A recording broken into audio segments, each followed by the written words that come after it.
all the pledges for an EU perspective from European cities and Brussels, and all the pledges to planned reform agendas in the countries of the Western Balkans, we have to see that the whole process has lost traction. And therefore, I think we are right to address this in the first panel as challenges both to the EU and to the regions. But the problems we are facing together, both inside the EU and in the Western Balkans, we can only solve together in cooperation, and the EU accession agenda provides a path forward to address these issues. I'm here for Friedrich Ebert Stiftung, that's the German political foundation affiliated with the Social Democrats.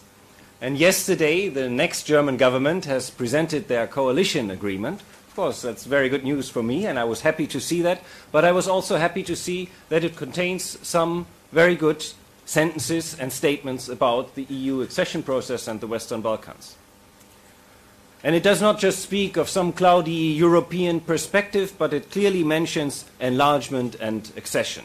And it clearly states that as a next step, first chapters should be opened with North Macedonia and Albania.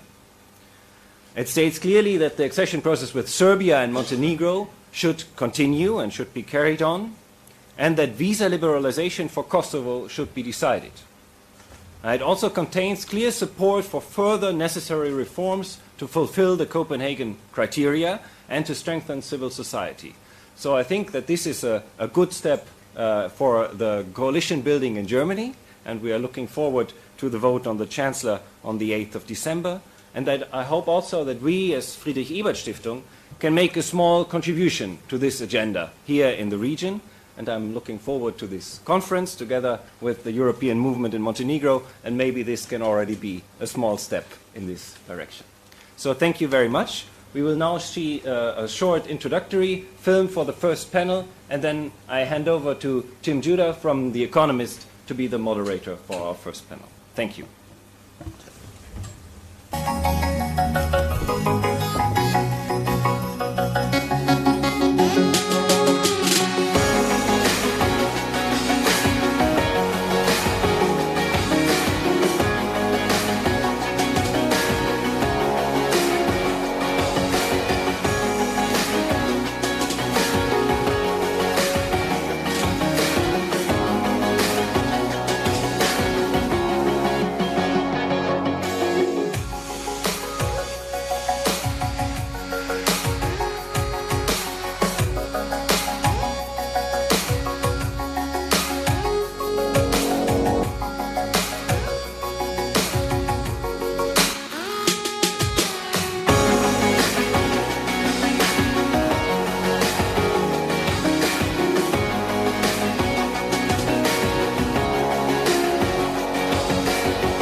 Great. Well, thank you very much. That was a great little film to introduce us.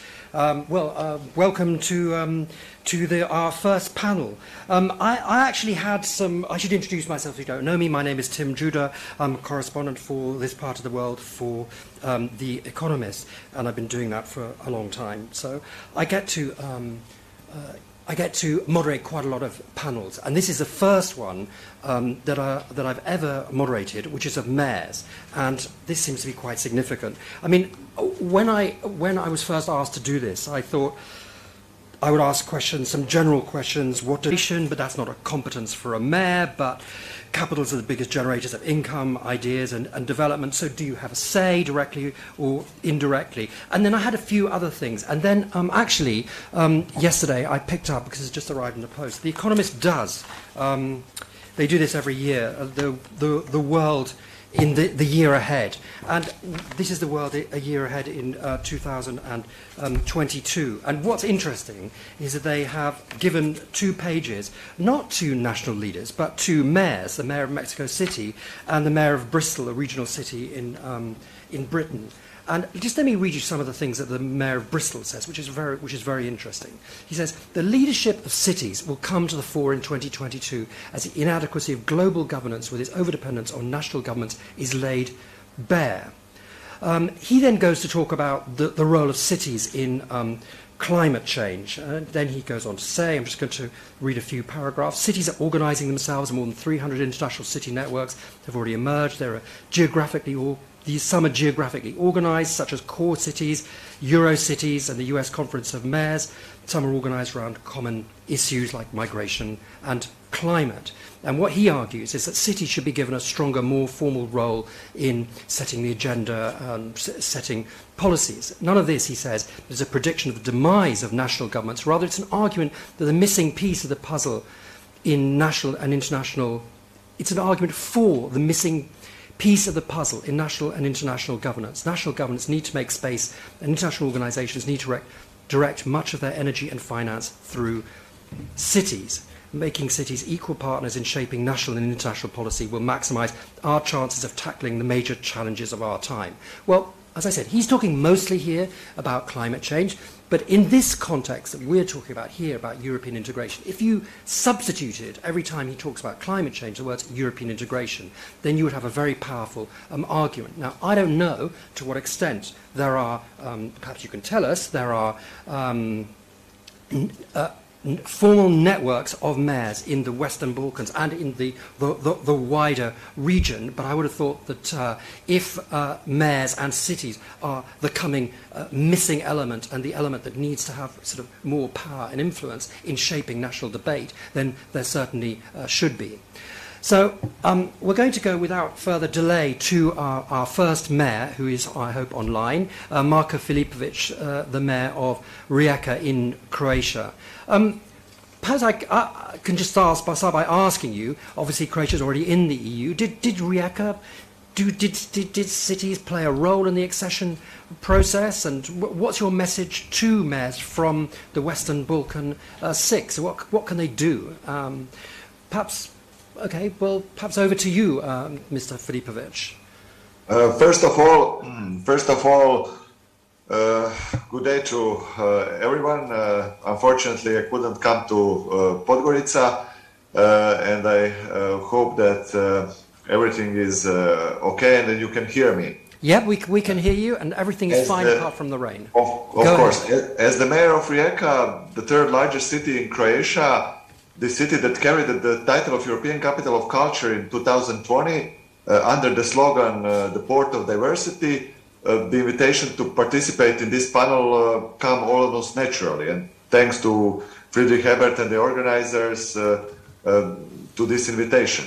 The city of Rijeka has always been different, specific and diverse, governed by the Social Democratic Party, always guided by the principles of freedom and tolerance, and the principles upon which the modern Europe was found. And we'll most certainly continue that policy where each program invited or activities proves its diversity. Being a part of the European Union most certainly provides us an opportunity to create further collaboration as well exchange of knowledge and experience, enabling all of us in further development of the cities and multiculturalism, open environment, supporting of our inhabitants with equal chances and conditions for all our residents, regardless of religion, culture, race, or any other determination. In this sense, we are, for 7 years, Croatia is a member of the European Union, and practically all the projects that we are undertaking now in Rijeka are funded heavily with the European money. And if you ask me if the membership in the EU was successful, I would say it was, but now some challenges are ahead of us, because in all these projects we have to find also a domestic component for financing all the projects that we are undertaking.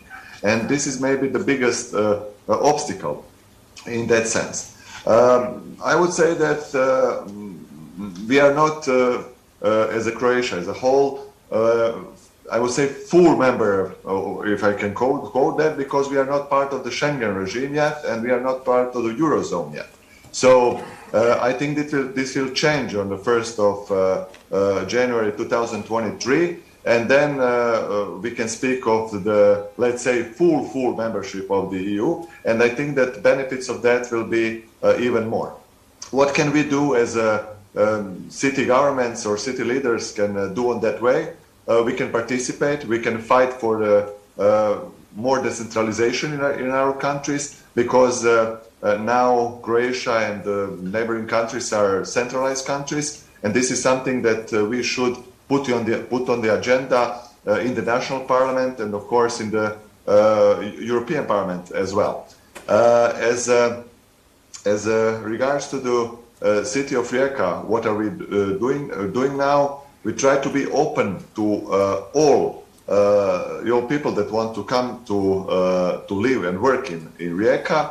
And regards the social democratic policies that we are undertaking now, the civic education is something that we implemented in our elementary schools, and now this civic education, the Rijeka model of civic education, is spreading all over Croatia, and this is something on which we are especially proud. I would say also something about the regional relationship, regional relations in regards the situation in neighboring countries and the countries that are now in negotiation process with the EU, and also our members and our neighbors, especially Hungary and Slovenia. I think that is very bad that we have a fence on our border, because Croatia is a full member of the European Union, and this is something which is not good, because now when we are traveling to Europe, to see the fence on the border is not something which is good.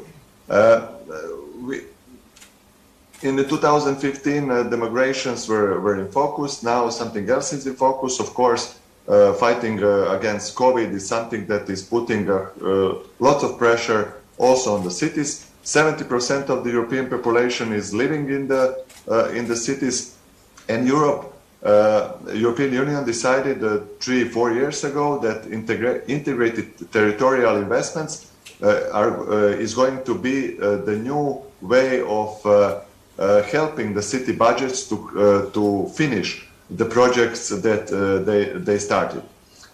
In Rijeka, we are finishing the art quart, which is the biggest investment in culture since the Croatian independence. The new city library, the new building of the city museum, the children's house. We are going to finish the ship Galeb, which is going to be a museum, but also with some commercial part, and it's going to be in the port of Rijeka as the new tourist attraction here in Rijeka. And I hope to see you all on the opening of that project in the next year. So, as we speak, regarding your question, did Rijeka play a role in the accession process? I would say that the cities and the local governments, when the accession process and the negotiation process were undertaken in Croatia, were not fully engaged in that process, and the national government did that, and I think that we should or have been involved in that process. Then some projects would be maybe now funded in a better percentage. And I think that from the local level, every change is coming from the local level, and we as mayors should be the leaders of that change. Thank you very much. I mean, that's very interesting, especially the last bit of what you said. But I mean, you. As you say, Rijeka didn't play, or cities didn't play such a large role in the integration process. But do you think things are possibly changing or could change? And if so, what would you tell your colleagues from from the Western Balkan 6 countries? Is there, what should mayors be doing and fighting for to have more say in the future of their cities if and when, or when they join, or in the process of joining? Well, I think that we should cooperate more. Just a month ago, I participated in the Budapest on the forum, which gather a lot of mayors, especially from Visegrad area. I was invited by the mayor of Budapest, but also in Budapest they represent a mayor of Warsaw, a mayor of Prague, a mayor of Bratislava, also mayor of Istanbul, and mayor of Barcelona and some other cities. But especially in this region, where conservative parties are in national government, I think that all of us that are social democrats from the local level, and especially if we now see a change in Zagreb also, and in some capital cities, should work more together and be an alternative to the current governments. And I think this Budapest forum was a great gathering, and I think that the ideas and the projects that we spoke in Budapest are now have to proceed in our cities. So this is an open platform, so all the cities can join. We have an agreement that we are going to do meetings on the 6 months basis, but also to exchange the good ideas that we are doing in our cities. But that's great for Visegrad and the EU member states. But how about something which would join together exactly cities like Rijeka and Podgorica and Tirana, where you can share your experience? But I think is there any of that on the agenda? Are people talking about that? Of course, we have such a long list of common issues on the local level. Of course, there's the European projects in waste management, in water supply system, in many things, kindergartens, something that are our daily job, and this is something that our experience from the EU can help the mayors from other cities to learn on our mistakes and our success stories, and to be better in this accession and negotiation process. Great. Well, thank you very much for now. Thank you. Unfortunately, I have to excuse myself because in 6:37 it's a celebration of 75th anniversary of Italian drama here in our theater in Rijeka. So unfortunately, I have to excuse myself. I will be here for another 10 minutes. So have a good conference and a great panel. Thank you very much for being with us. Okay, so it's goodbye to Rijeka and hello Sarajevo. Benjamina Karic, are you there? Hello, come in Sarajevo. Ah, you're there. Hi, I'm Tim Judah. I'm the moderator.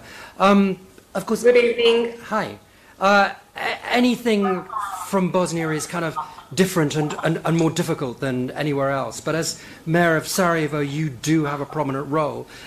But even before the EU integration process, there is Bosnia's own political process. And I was wondering if we could just start by asking you, before we start talking about European integration, etc., whether mayors in Bosnia, in all of Bosnia, have a role to play where politicians on the entity and national level can't or don't want to. And to what extent do you talk or even cooperate with mayors from across the country, and in your case especially, for example, from East Sarajevo and Banja Luka? And can you work together, in the common interest of your cities, in a way that some of the national politicians can't or won't do? So that's my generally introductory question. So, over to you. Dear colleague mayors, ladies and gentlemen, it's my pleasure to be here tonight with you. On behalf of the city of Sarajevo and myself, it gives me great pleasure to address and greet this very significant gathering.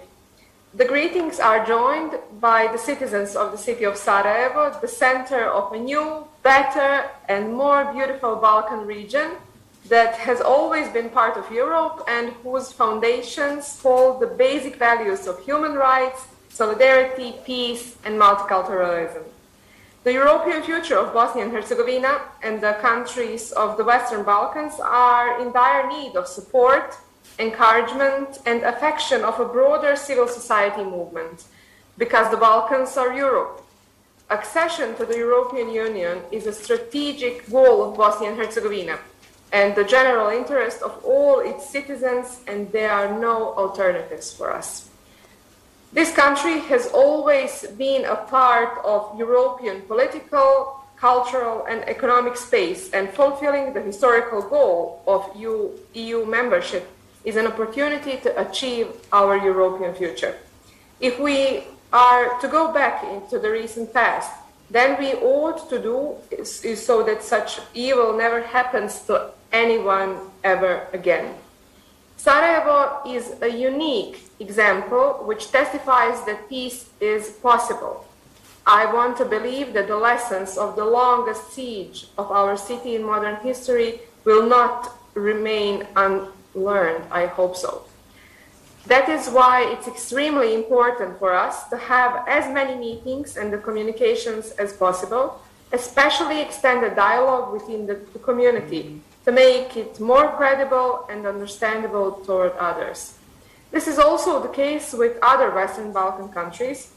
The process of transition and EU integration have a common goal, creating a higher and better standard of living for all our citizens. It's the European citizenship that brings new rights and holds a sense of belonging to the Union as a multicultural community, which is built on the principle of unity in diversity and therefore should be encouraged. We want to keep our democratic spirit and to say that we are open for cooperation and new dialogue for the improvement of partnership relations with our neighbors, but also with the freedom-loving part of the world. This is the right and the only way to join the composition that leads to our common home, Europe, where we have always belonged as one of the oldest countries on the European continent. It's up to us to implement a policy that will save and protect civilizational values, spread the spirit of solidarity among individuals and people, to encourage joint initiatives towards European institutions, to support the promotion of human rights, freedom of speech, and democracy of a united Europe that we want to build together.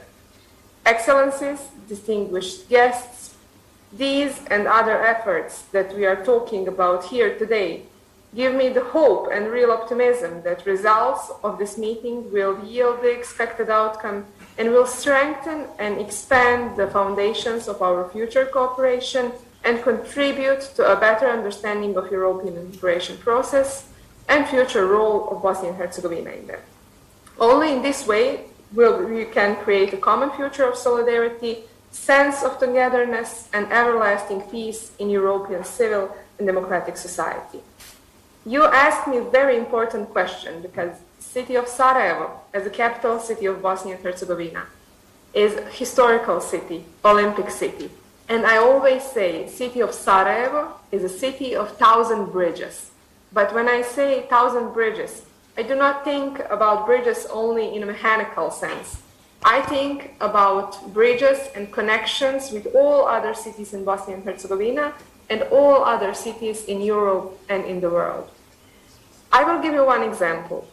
After 26 years after the war, after the aggression on Bosnia and Herzegovina, first time after 26 years, Mayor of Sarajevo visited Mayor of Banja Luka.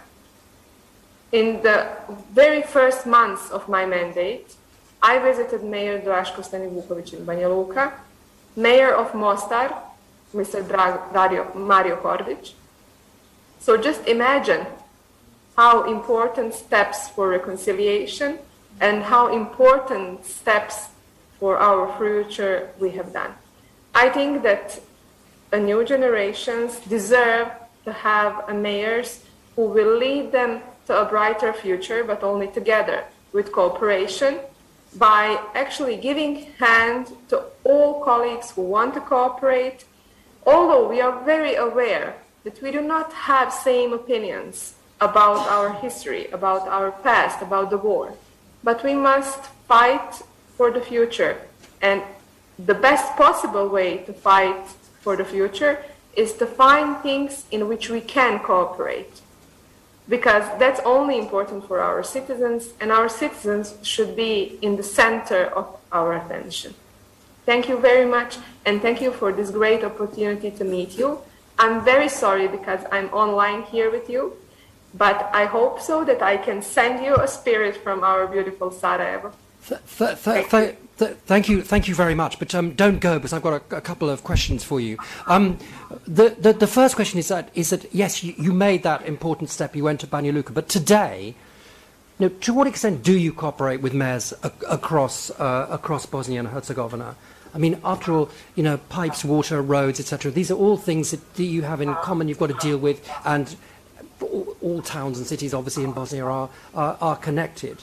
To what extent can you and do you cooperate and talk to your fellow mayors? I have great cooperation with my colleague mayors. I will just give you one example. Actually, I will give you two examples from yesterday and today.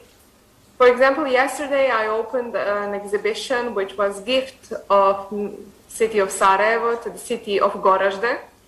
We organized, because yesterday was one very important day for Bosnia and Herzegovina. We had our national celebration day. So in that occasion, city of Sarajevo made a gift to the city of Gorazde. We opened an exhibition of our academic painter, Mr. Hozo. And today, Mayor of Tuzla and Mayor of Sarajevo, we together want to publish one new book about, I would say, parts of the history from Tuzla and from Sarajevo, and we will publish it together. So we have cooperation in culture, we have cooperation in sport, but I hope so that in the future our cooperation will be even stronger. For example, city of Gorazde and city of Sarajevo, we signed a memorandum for cooperation. But when you ask me about cooperation in the field of health sector, in the field, for example, of you ask me for the different fields, but unfortunately we do not have the same framework of words. Our budgets are not the same. It's a long story, but for example, budget of the city of Sarajevo is 15 million km or 7.5 million euros. And we have canton of Sarajevo and 4 municipalities in the city of Sarajevo. And for example, city of Banja Luka have, I would say, 6 or 7 times bigger budget than Sarajevo. Okay, just let me stop. Just let me ask you a practical question. Because Bosnia especially is held, I mean, everyone is held up in terms of EU integration, but Bosnia even more so for all the reasons that everybody knows. That means that you are missing out. Every year that passes, you miss out on huge amounts of money, which you would get like Rijeka is now getting. Is there any way that you and colleague mayors can go to Brussels and say, look, these politicians are never going to agree. We know, we mayors, we need this money. We can do stuff. Help us. Thank you for idea. Thank you for idea, and thank you for your support. Of course, that we feel how hard it is to not be a part of the European Union. For example, we see how great projects our neighborhood, Croatia, have, and we want to be part of these projects, but the biggest number of projects are closed for us because we are not a member state. So I hope so that this wave of new mayors, because Mayor of Mostar and Mayor of Banja Luka are also the new mayors, and I hope so that we will have a bigger support on our way. I mean, as I said, the mayor of Bristol is saying that that cities are the future and mayors are the future. So, you know, maybe that's what you should do. Don't wait for national politicians. Okay, I'm going to... We are not waiting for the national politicians, because if we want to wait for them, it would be a long trip. Great, okay. So we are working very hard and very strong, and I hope so that the results will be visible. Great. Well, thank you very much, and we will come back to you. Thank you. So don't go away. But now, could the mayor of Tirana and Podgorica please come and take your seats? Great. Okay. Next we have Erion Veliai, Mayor of Tirana. Tirana has changed more and faster than any other city in the region. But when it comes to EU integration, Albania is blocked, as we know, and for all the boring reasons that we know. But I don't know, perhaps I should start by asking you, so, how much do you already benefit from EU funds? But what difference would it make, you know, if there was full membership in terms of access to funds? Because, as I said, you know, Sarajevo is missing out on millions. Rijeka is having millions poured on its head. What difference would it make to you? And what can you do about it while you're blocked? Yeah, well, thanks, Tim. But let me be blunt. In 2003, I was 23. It was the Thessaloniki summit. And everybody was speaking about the future, and the future looked so bright. I actually liked the talk. It was Mr. Papandreou at the time. I was 23, full of energy, and I said, well, this is great. And actually, it happened that my favorite film, when I was growing up, was Return to the Future. Now, in the film, the future was in 2015. So the future was already 6 years ago. And I think in the Thessaloniki summit film, the future was 20 years ago, right? So I think I'm past that stage where I'm sort of naively hoping for Christmas in July. I mean, it's just not going to happen. It's not realistic. Why? Because, you know, now Bulgaria has the fourth election, and it's become such an issue to block Macedonia, and we're coupled with Macedonia. So I think anyone feeding the naivete that we had in 2003 is clearly going to spend the rest of the 20 years in the wrong path. What we have found out to be, and, you know, and clearly there's also a mismatch on the talk and on the actual money and the finances. You know, the English word, you know, put your money where your mouth is. Well, you put your micro money where your mega mouth is, right? Because everybody's saying these great things that we're going to do amazing stuff.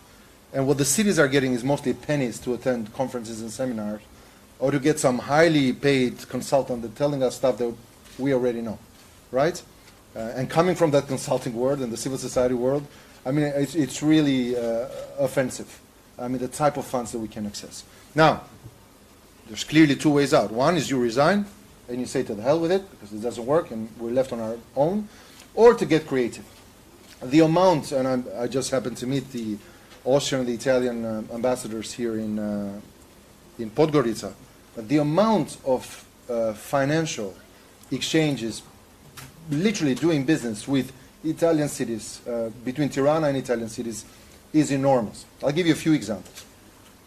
After Rome and Milan, Tirana is the third most connected city to Italian cities. Almost 38 destinations a day to just about even a second, third-hand city. We found out that we couldn't afford our cleaning. It was mostly either Southern Italian or Albanian mafia types who got all the cleaning lots in the city. One day we just decided to nationalize it. We partnered with the city of Verona. We created a public company, 51% Tirana, 49% Verona. Now Vicenza has joined the joint venture. We are actually making money, not only through our fees, but also offering other services even to the private sector. With the city of Milan, we collaborate on the urban planning. Stefano Boeri does Bosco Orbitale in Milan. We're doing Bosco Orbitale, the orbital forest, in Tirana. With Acquadotti di Puglia, you know, we did our master plan for. So if you ask me the same question, where most of my trips are, not to Brussels anymore. Mostly to London, where EBRD is, because they're financing cities. Mostly to Luxembourg, where the European Investment Bank is, because they are willing to finance cities. So clearly, the financing arms of European institutions have gotten the concept that cities, you know, like the mayor of Bristol, the bucket stops with the mayor. I mean, our respective governments have returned from Glasgow, but it's going to be the two of us planting those damn trees, right? and buying the new buses and changing the taxi fleets to electric. So once the political Europe understands where the bucket stops, which is the mayors, then they will come along. I was rebuked last week from the political officer of the European Union and said, oh, Mr. Mayor, so good to see you in this reception, because Tirana, being the most European city of Albania, is the only out of 61 municipalities that hasn't opened the European corner. And I said, but what you just said sounds like an oxymoron. Because clearly, becoming more European and more progressive city, and greener and cleaner, clearly is not affected whether I have a prime real estate in the heart of Tirana dedicated to EU propaganda, which I'm willing to do pro bono and anywhere. But why am I going to give you an office where I can house my urban planning department in a city where now downtown costs 4,000 euros a square meter? Either you pay for it, or I will do your propaganda on the phone, but don't ask me that there's a correlation whether my pan-European or pro-European or ultra-European expressions are materialized because you have some silly project that needs to occupy some office space in every municipality with an EU flag. That I'm past that. So to answer your question, it's mostly finance institutions and city-to-city partnership. And we collaborate with the city of Graz to upgrade our emergency services. And as you know, today is exactly 2 years from the major Albanian earthquake from 2 years ago. We are done with all the donors. The Qataris have already finished the schools. United Emirates, Turkey has already finished their neighborhoods. In the city of Tirana, the EU hasn't even begun yet. So they've allotted the money. But just the slow bureaucracy, the 18-wheeler that barely takes a turn, with the state and city money, we're pretty much done with all the reconstruction. The Europeans haven't even begun yet. Now, don't take this as a criticism. If a free lunch is a free lunch, even if it's delayed or it's cold. So we're clearly very grateful. It's just that it has to be in the right time, in the right place, and for the right purposes. So that has been my, I looked at it. I was traveling here to see Ivan. I'm calling my officers, what do we get from the EU? It's mostly conferences and seminars. And stuff which is the cost of half a kindergarten or a playground. I think it is great news. Financial institutions inspired or related to the European Union, like EBRD or European Investment Bank, are getting it. But I think we are light years ahead before the actual politicians in Brussels get it. And until they get it, I don't see a reason why to go to Brussels. With the city of Vienna, we run an annual cultural, packed, the waltz, the traditional ball, the opera, the symphonic orchestra. So what happens city to city, or cities to private institutions, or to financial institutions, is several times more of what happens on the political level with the EU. But tell me this: in the Western Balkan states, presidents, prime ministers, ministers, they meet literally all the time in various functions. It sometimes seems that they're going around Europe or going around the region anyway, meeting and talking to each other. Is there any equivalent for mayors in the region? Yeah, there's a few. There's a few. Yeah. Nales is one. Again, EU, USAID institution. But because one Albanian association with only one mayor was registered before us, and they can only do one per country, I run the association with the other 60 mayors, and just because of that glitch, the donors, the EU, have sort of left the largest, agency that controls 99% of the Albanian population, which is our association mayor. So they're also stuck in some bureaucracy. We've started with some modest endeavors. We have an Albanian association of mayors, so the Albanian-speaking cities in the region, including Tuz and Tetovo and Preševo, just because of the language, it's easier to exchange. It has been a good platform. We had an attempt in Sarajevo with the previous mayor, but because Sarajevo, as you heard from the new mayor, their capabilities are very limited to mostly ceremonial, cultural, and sports activities, not a lot of the infrastructure. And then the mayor of Ljubljana has done a fantastic job with the Ljubljana Forum, the Mayor's Forum, which I think have been, at least for learning purposes, phenomenal platforms. Given that how little interest there is from the European Union of cities the self-organizing of mayors in the region has been heaps more impressive. But is there any virtue in arguing that, you know, if mayors got together and started and went together to Brussels to say, look, you know, we're the future.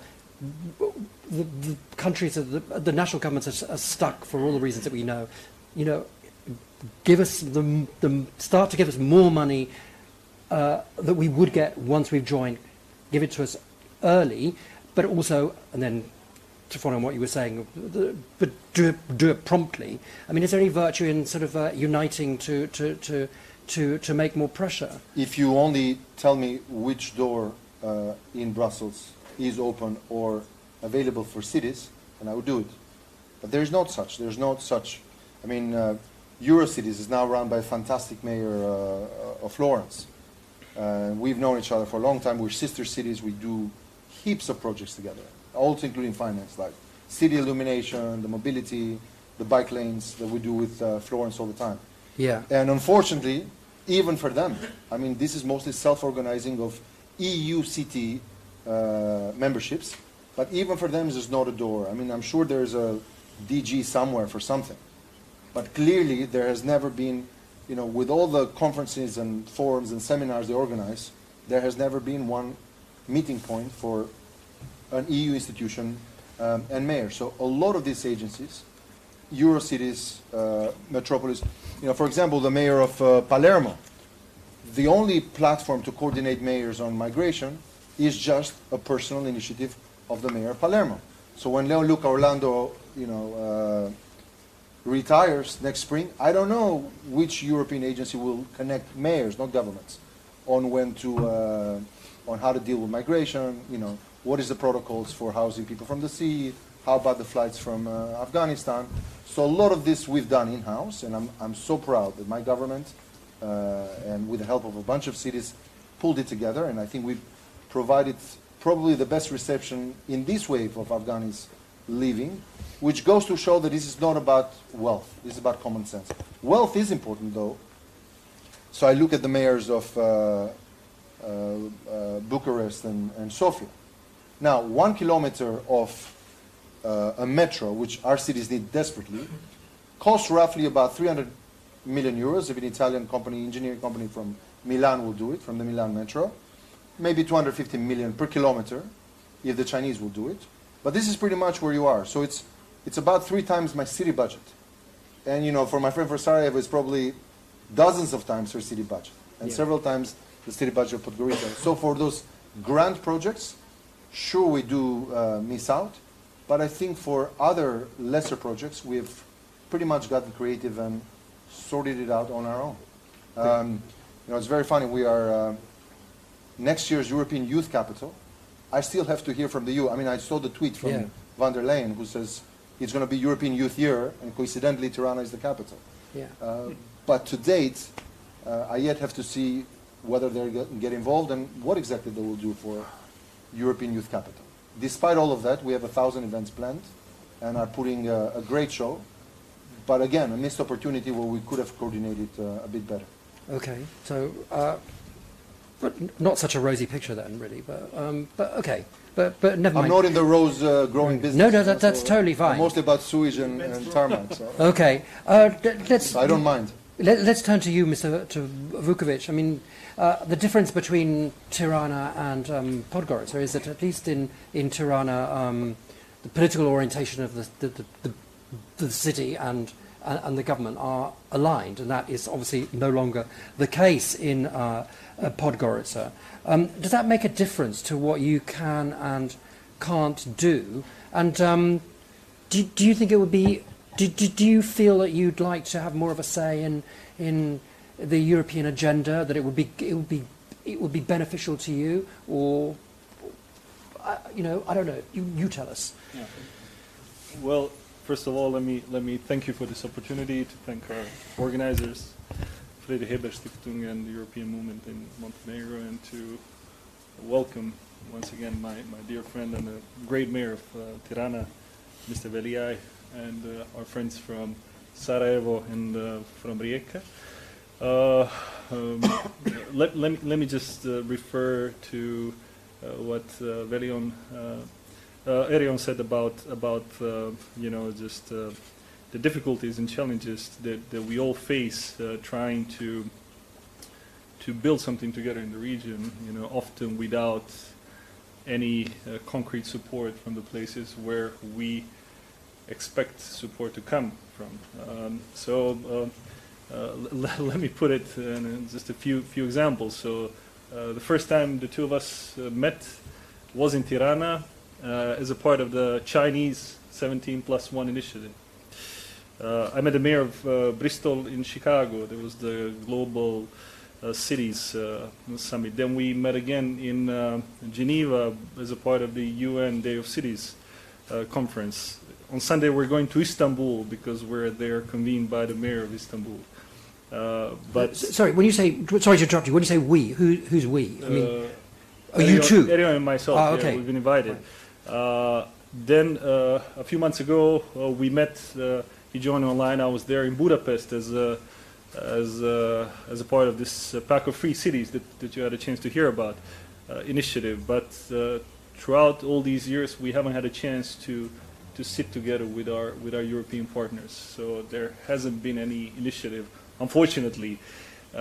We think it is a shame because contrary to what the world may think of the region, and there are good reasons for that, we have managed to build very good relations over the last couple of years, both personal, political, economic, to the very surprising level. Another example, 2019, we celebrate our City Day on the 19th of December, and one day earlier we decided to organize the first investment forum in Podgorica. And I've sent out invitations to all the mayors of the capital cities of the region. The mayor of Pristina came, and the speaker of the Belgrade Assembly came. So it was quite a challenging situation. How do you put the two together, and how do you organize that panel? You know, because we were afraid that things may get messy. But to the contrary, we ended up having such a wonderful time, and the two of them having such a wonderful time, and that just shows you how big the potential is for the cooperation in the region. So I think our biggest contribution, perhaps not so obvious, to the European perspective of this region is our cooperation, because while political relations are very complicated, and I'm afraid are getting more and more complicated, and I'm afraid that we're drifting away more and more from our European course as a region as a whole, the mayors are actually finding ways to talk to each other, to cooperate and to be friends. And I think that this is a good occasion, good opportunity to send out that message. You asked about our situation in Podgorica. I think with all due respect and the challenges that he's facing, and it's not easy to run such a big city as Tirana, and he's doing a fantastic job. It's much easier when you have government on your side. Since August last year, things have changed in Montenegro, being very practical, because you cannot do this job unless you're very practical. As Mr. Velia mentioned, we do spend most of our time dealing about, kind of real life situations, problems, sewage, water supply, greenery, streets, public lighting. Doesn't leave you too much space and time for, some high political debates, which I assume facilitates our communication and our cooperation. So trying to be pragmatic, I did try to reach out to the new government on many occasions. In 2 days, it will be 10 months since I wrote to our Prime Minister asking for a meeting. Running a city that contributes about 60% to our GDP, where at any moment in time you have at least 1/3 of the population of this country, and I'm still waiting for a response. Not to mention the lack of support for our infrastructural projects, not to mention the lack of normal communications. So I do envy my friend from Tirana for having government on his side, and under normal circumstances it would not make any difference who is in charge nationally, locally. Unfortunately, in Montenegro, it does, which has complicated, our life to a huge extent. And I can only, thank my colleagues, for putting in extra effort in order to really, find a way around these challenges and obstacles that have been huge without any good reason. But that's, I guess, a part of Balkan political culture. Thank you. I mean, it's very interesting what you said, because it echoes what others have said. Is that when mayors get together, that you actually have a lot to talk about, and you actually have a lot in common. I mean, this is going to sound kind of naive, but is there, I mean, the amount of, let's say, take for example, buses. The city of Podgorica, so let's say you needed new electric buses, the amount that you can buy or need is relatively small, and that would be the same relatively for Tirana, relatively for all other Balkan cities. Can you get together with Arion or other mayors and say, look, instead of us trying to buy 50 buses, let's all together, see whether we should get a better price for 1,000 buses or 2,000 buses. Can you do that? Yeah. I mean, this is just, how does it work? Well, why not? I mean, can you do that? Yeah. I think we will have to be very creative, given the circumstances that I mentioned. Buses are actually a very good example of a very bad cooperation with the government in Montenegro. Just to give you an idea, we have a very centralized system in Montenegro when it comes to finances. So whenever I want to, to get a loan from a bank as a mayor, or whenever I want to purchase, like new buses or something alike, I need to go to the government to ask for consent. The same way I'd been waiting to hear back from the Prime Minister for 10 years, I'd been waiting to hear from our Minister of Finance, who surprisingly, being a young and well-educated guy, who spent some time in the West, has been acting pretty much the same like the rest of the government when it comes to the city. He didn't reply for more than 4 months. So I could not get a basic answer to the question whether we could get a loan to buy new buses that our city desperately needs. Which is why I said that we will most likely need to be more creative and maybe to team up and to go to BRD or AIB or, whichever. But is there any, I understand that you've got that particular problem, but is there anything that prevents you from cooperating as cities to jointly source stuff? I mean, one of the problems is, all problems of all of your cities are highly polluted. There's stuff that, there must be stuff that you can buy that you need. All of you need. But if you go, can you join up with other cities, or does it not work? I would not overestimate, the potential for cooperation in that regard. Because as Erion mentioned, the money that you get for the projects that mean so much, that have direct effect on the quality of life, is far from sufficient, far from what we actually need. So you need to spend a lot of time preparing. Project documentation, and you go out and you get a few €100,000, half of which is spent. But I'm talking about procuring stuff. I'm not talking about, It's very difficult. You can't do that. Unfortunately, actually the most concrete initiatives of that sort come from other places to the ones that we would like to get support from, as I mentioned at the beginning. So I recently visited Budapest on the occasion of the Free Cities Pact, and then people from China Railway Company, they really insisted on meeting Podgorica delegation, and we sat together and they said, listen, we have 75 billion euros to spend in this part of the world, so just tell us what kind of projects would you like us to finance. We don't need to get 75 billion euros from the EU, but it would be good to know that we could actually apply for a few hundred or a few million euros a year as some kind of regional initiative. At the moment, it's not the case. Okay. Well, thank you very much. So at this stage, we've got 20 minutes or so for questions. I think there might be some questions online. I don't know if there are any questions online or comments. But okay, but if I don't know, one of your Max, is Ivana here with some comments from online? She's not here. Never mind. Is there anybody here who would like to sort of kick it off and ask a question or make a comment? I mean, if not, I'm happy to continue. I can kill a minute. Yeah, go ahead. Several things. First, most loans are taken on a sovereign guarantee. So the Albanian state cannot give a sovereign guarantee for a Montenegrin city, vice versa. So cities usually have to go to central government to get that sovereign guarantee. Okay. Number one. Number two, with the advent of Trump, things got a bit complicated with China.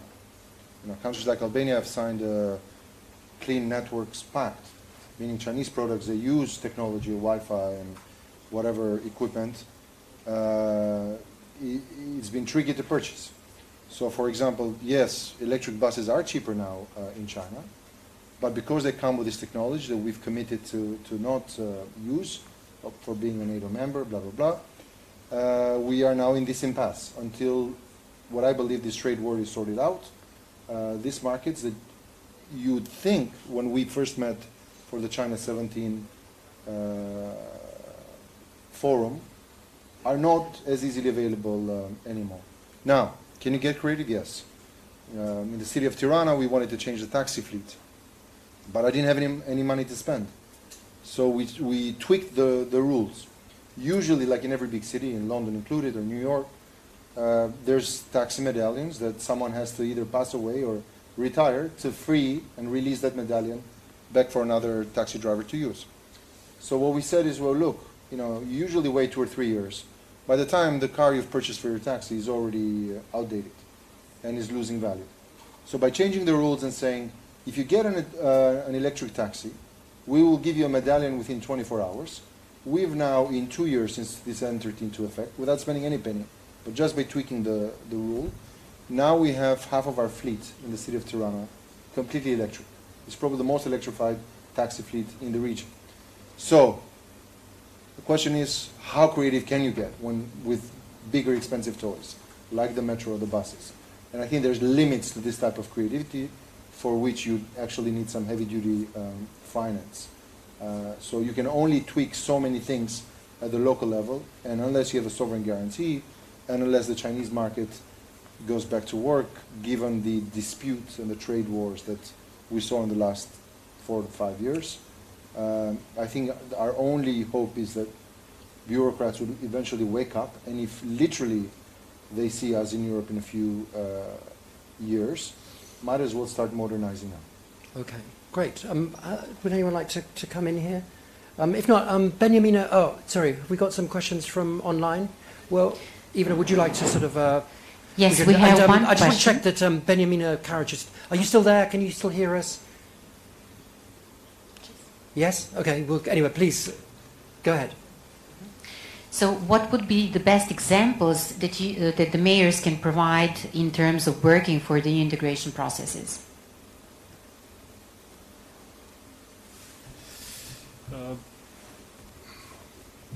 Well, again, we could elaborate thoroughly, but I think given the political moment that we're living, the most important thing is to, it may sound abstract, but in the Western Balkan region, unfortunately, as we very well know, it can have real life consequences, not necessarily positive ones.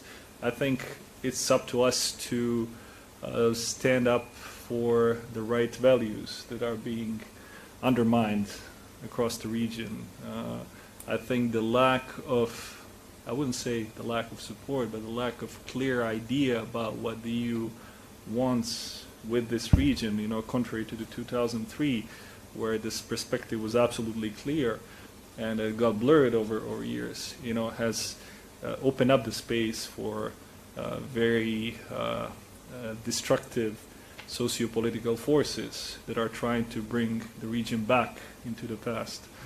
So I think the most important thing for the moment is to stand up against such people that unfortunately occupy some very important political positions across the region. So it is up to us, being loyal to the ideological principles that brought us together today, to the idea of social democracy, the people that believe genuinely in the EU perspective is the course with no alternative for the countries of this region to be very insistent and to really use these and opportunities like these to send out good messages, because that is what we need more than anything else at the moment. Of course, we can talk about the possibility of intensifying communication, enriching our cooperation, using EU funds. There are some good examples,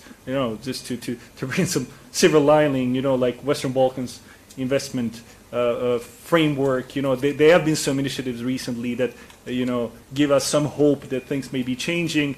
But for the moment, given the civilizational regression that we're experiencing, and the problems that you have all across the region, which then have very bad effects, political relations in the Western Balkans, I think we need to be good examples in that sense. Both individually and to show, as I mentioned before, that we can work together if we're led by proper ideas and right values and principles.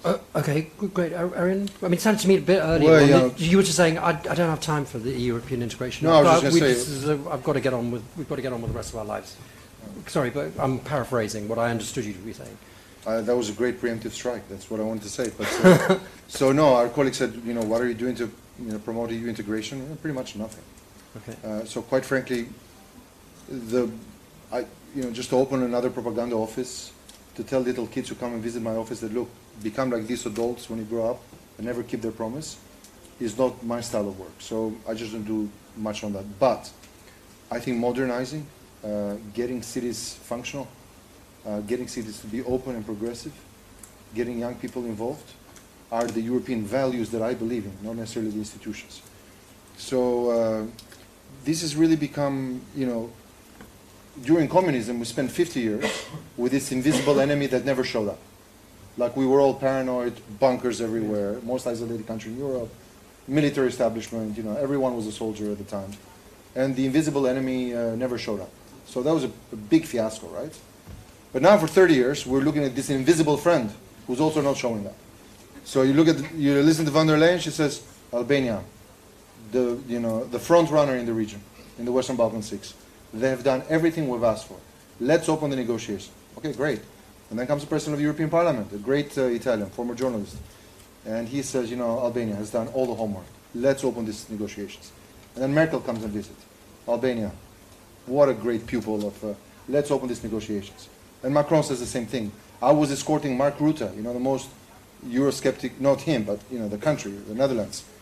And he's looking at Dutch architects everywhere, MVRDV, OMA, City First, they're doing all this amazing work in Tirana. He says, these guys are great, they've done all the homework. So who's the invisible person stopping this? Because if everybody says we've done the homework, who's the school principal not giving us the certificate? Great, that's fantastic. You'll be seeing that quote again at some point. Thank you. Benjamina Karic, would you like to kind of come in on this? Hello? Is Benjamina still there?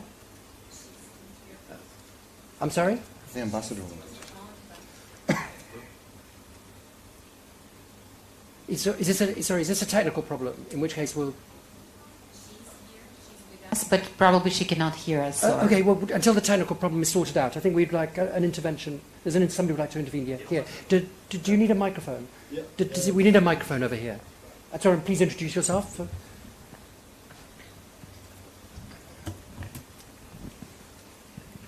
Yes, Karl Müller, Austrian ambassador to Podgorica.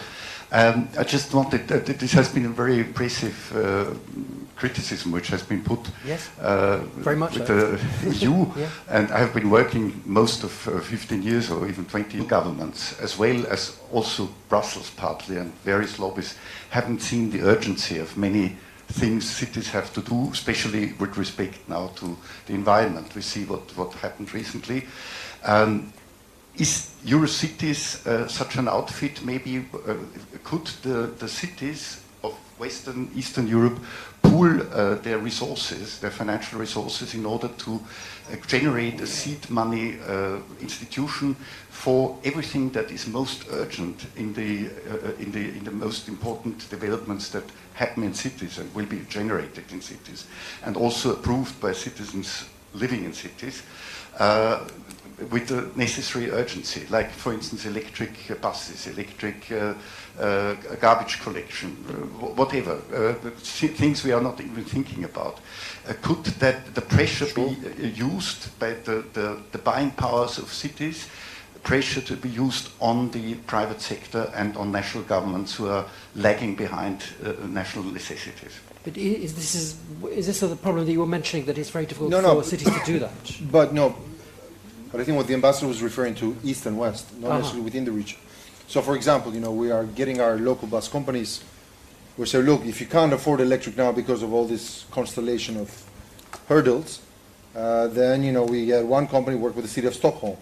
So their used hybrid buses, still cleaner from the diesel crap we had, still makes a huge difference. So now we have this green fleet, which mostly came from the city of Stockholm. So there we got a city to sort of say, look, don't send them from scrap. I know they're moving from hybrid to electric, but hybrid is already better than the diesel we had. But sometimes it has to do with the nature of the beast. Because you're the Austrian ambassador, you must know my very good friend Johann Zadler. So take the same guy with the same skill and the same talent.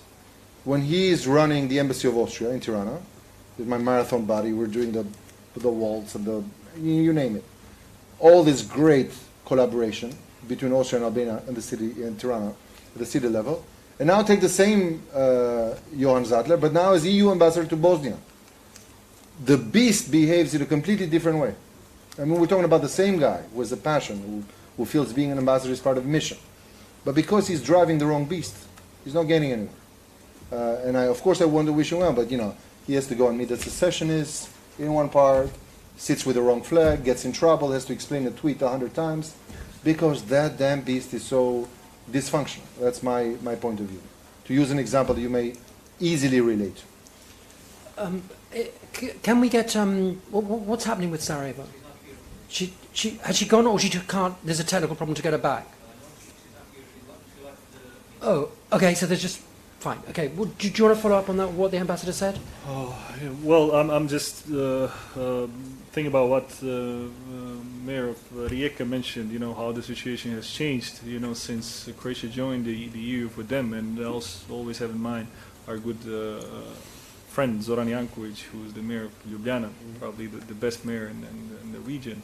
And whenever we talk, he reminds me of the amount of money that he gets from the European structural funds. Just the money that we can only dream about. So probably at some point it would be a good idea if the procrastination with some of the EU integration process-related issues continues. It might be a good idea to sit together and try to come up with some kind of regional initiative that would help us, attract more funds using, as I said, Western Balkans, investment framework, or the good relations that we have individually with some of the international financial institutions that we've been, working closely with. But again, it would be very good, and it would make things so much easier if we would get, more concrete signals from the other side, saying, okay, the things in the region may be very complicated at the national level, but we see some progress. We see some, we see a great lady in Sarajevo, a country so complicated, no one knows what's going to happen with, and she's making an effort. She's going to Banja Luka, she's doing things that are probably impossible to imagine, or were impossible to imagine some time ago, or relations between Montenegro and Serbia are not the best lately, but I'm meeting my good friend, the mayor of Belgrade, in a couple of days in Istanbul, and we're sitting together. So there's some positive vibrations, from the region. So we expect to get, clear signal from from the EU, because I understand criticism and I can probably contribute to that, but I have no doubt that we have no alternative, that the EU is the only right way, and I just hope that people in Brussels and people in the European administration understand the amount of responsibility that they have, and if in case they don't, they should perhaps look at North Macedonia, what's happening lately there, and we as people who have good friends there are extremely worried about the course of events. So that happens when you don't have the right measure of support when you need it most, and we need it now, and we need it here, because the region, and I might be boring, and it may sound too abstract, but the region is at the crossroad. So you really, will determine the next 10, 20, 30 years, for these countries, the road that we take in in a year or two from now.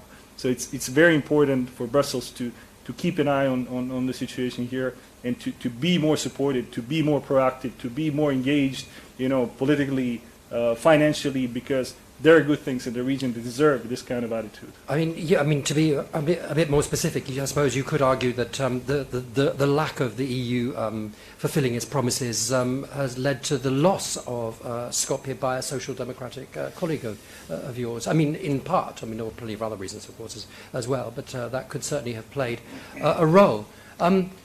Okay, do we have any more questions or comments? No?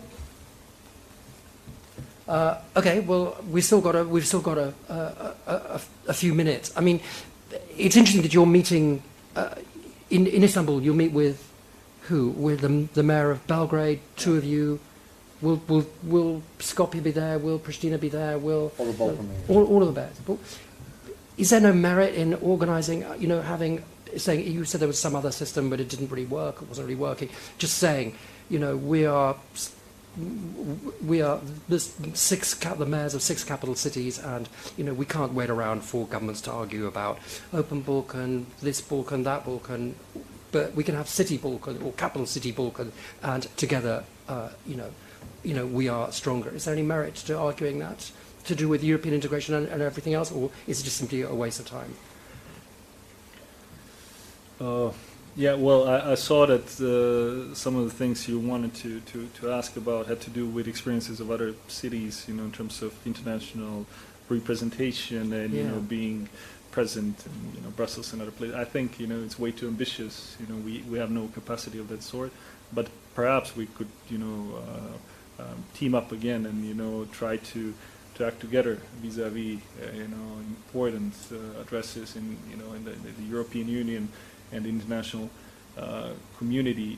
For the moment, once again, I think that the most important thing by far is that we are able to sit together to talk and to show, I think, a better face and a nicer face and a better looking face of this region that unfortunately still struggles so much with a heavy burden of the recent past. But perhaps it's not visible enough. Perhaps that's something that's happening, that you're doing all this stuff, you cooperate, well, not cooperate, but you're talking, you're meeting, you get on with each other. But do we know that? I didn't know that. I'm a journalist, I'm supposed to know that. Then how would your own people know? I thought about one thing today, was just preparing to meet Erion, and then was just relatively young people still, but we may be regarded as veterans, of local politics in the Balkan, because most of the only two left. Exactly, most of our colleagues who kind of started around the time, or were around at the time when we started,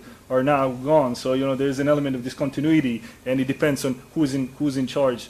Luckily, we have a very good situation in that sense when it comes to capital cities. We have now this new young generation, but as progressive, even more progressive. So there's a really good potential for just really normalization of relations in the Balkans, because things that you see around here on daily basis is everything but normal. Great. Well, the question then is how to turn that potential into reality.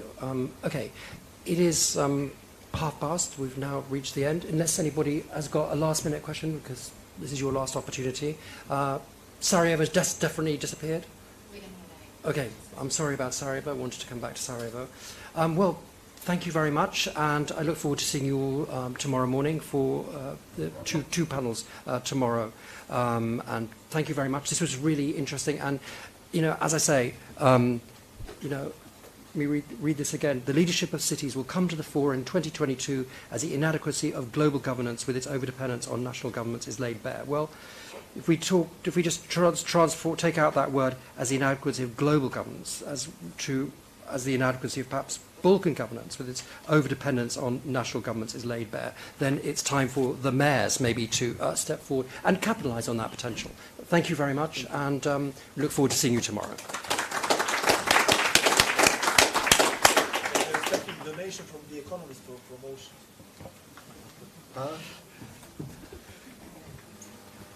Tim, had you met Ivan before? It was the first No, time? no.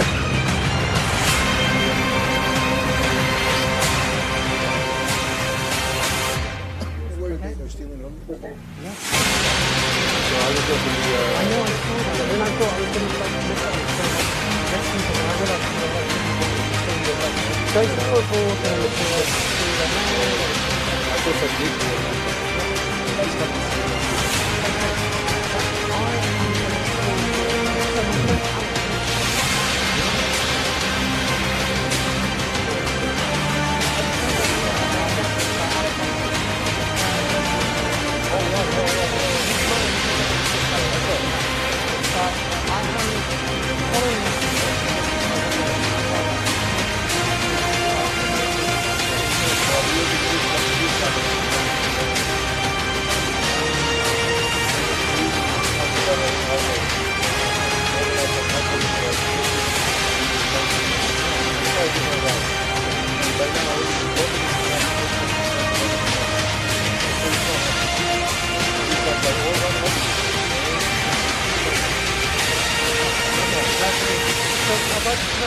What was it? We waited for 50 years for the invisible enemy, and now we've waited for